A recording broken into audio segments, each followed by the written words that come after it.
Welcome to Bharat kitchen. ఈ రోజు recipe బియ్యపు పిండితో సగ్గుబియ్యం పాయసం. ఈ పాయసం చాలా టేస్టీగా ఉంటుంది. ఇప్పుడు మనం ట్రై చేద్దాం. ఈ పాయసం నాన్నమ్మ చేసేవారు, ఇప్పుడు మనం కూడా ఒకసారి చేద్దాం. ఇప్పుడు బియ్యం పిండితో సగ్గుబియ్యం పాయసం చేసుకుందాం. ఒక అర లీటర్ పాలు గిన్నెలో పోసేసుకుందాం.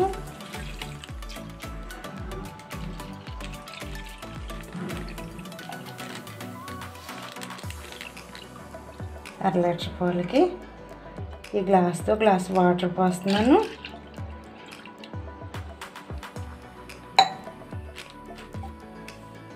మనం కాసిన పాలు తీసుకున్నాం.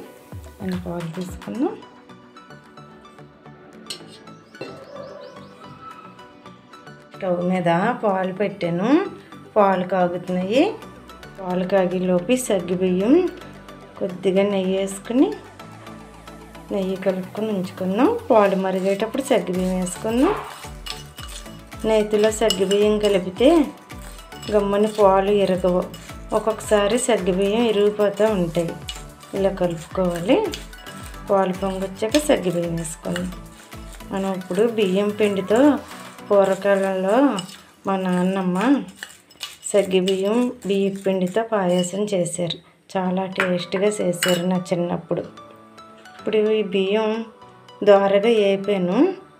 అలాగే కొద్దిగా జీడిపప్పు, 3 యాలకులు, ఒక 5 మిరియాలు, ఇవి మెత్తగా మిక్సీ పట్టుకోవాలి. పాలు పొంగుతున్నాయి.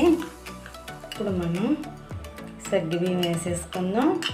నెయ్యి కలిపిన సగ్గుబియ్యం ఉన్నాయి కదా, వేసేస్తున్నాను. వేసేసి సగ్గుబియ్యం మెత్తగా ఉడికే వరకు కలుపుకుంటూ ఉండాలి. ఇవి చాలా టేస్ట్గా ఉంటాయి. కలుపుకుందాం. సన్నంగా ఉడకబెడదాం. ఉడుకుతుంది పాయసం. సగ్గుబియ్యం సగం ఉడికిపోయినాయి, ఇంకా ఉడకాలి. బియ్యము, యాలకులు, మిరియాలు, కొద్దిగా జీడిపప్పు పొడిని చేసుకున్నాను. ఇప్పుడు ఈ పాలు ఇందులో పోసుకున్నాం. ముందుగా పాలు తీసి పక్కన పెట్టుకున్నాం కదా మనం. మా నాన్నమ్మ టైంలో మిక్సీలు లేవు. బియ్యం దోరగా వేపి జీడిపప్పు, యాలకులు తిరగట్లో ఇసిరేవారు. చాలా టేస్ట్గా ఉండేది ఈ పాయసం.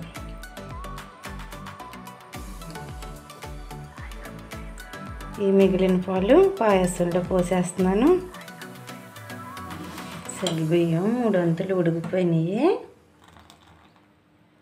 ఇప్పుడు మనం బియ్యం పిండిలో కలుపుకున్నాం కదా పాలు, ఈ మిశ్రమం పోసేస్తున్నాను.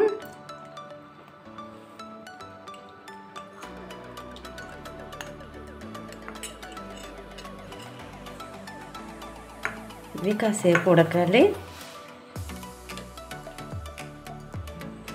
ఉడికిపోయింది పాయసం. మనం వేసుకున్న పిండి సగ్గుబియ్యం కూడా ఉడికిపోయినాయి. మనం వేసుకున్న పిండి చిక్కదనం వస్తుంది.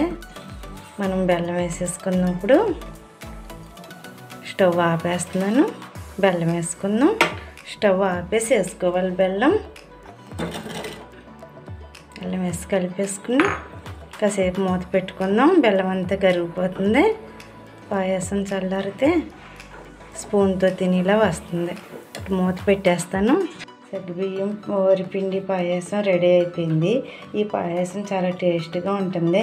జిన్ను కూడా ఎంత రుచి ఉండదో అంత బాగుంటుంది. మీరు ఒకసారి ట్రై చేయండి. ఈ వీడియో కనుక మీకు నచ్చినట్లయితే లైక్ చేయండి, సబ్స్క్రైబ్ చేయండి, బెల్ ఐకాన్ని క్లిక్ చేయండి.